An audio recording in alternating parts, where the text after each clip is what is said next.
মন্দির ভাঙ্গা, মূর্তি ভাঙ্গার সাথে ইসলামের পক্ষের শক্তির কোনো সম্পর্ক নাই। চিল্লায় বলেন ঠিক কিনা?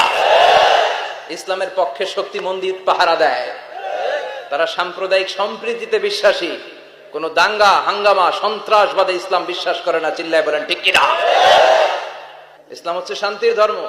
আমরা সবসময় সাম্প্রদায়িক সম্প্রীতি, ভালোবাসা এটাতে বিশ্বাসী। হিন্দুরা ঢোল বাজায়, আমরা কিছু বলি না। আমরা তাফসীর মাহফিল করি, ওদের যারা ভদ্র তারাও কিছু বলে না। ঠিক কিনা? এই ইসলাম বিরোধীরা এরাই হিন্দু মুসলমানদের মধ্যে যে সম্প্রীতি, এটাকে নষ্ট করতে চায়। কিছুদিন পর পর এরকম কিছু আবাল আর উল্লুক্কা পাঠার আগমন ঘটে। এক বাংলাদেশ, আমাদের দেশটা অনেক ছোট্ট কিন্তু সৌন্দর্যের লীলাভূমি। সুবহানাল্লাহ পড়ে। এমন কিছু নাই যে দেয় নাই। কি পাহাড়, কি সাগর, কি নদী, কি সবুজ। সমস্যা হয়েছে দুর্নীতি। সমস্যাটা কি? আমি 5.5 বছর ধরে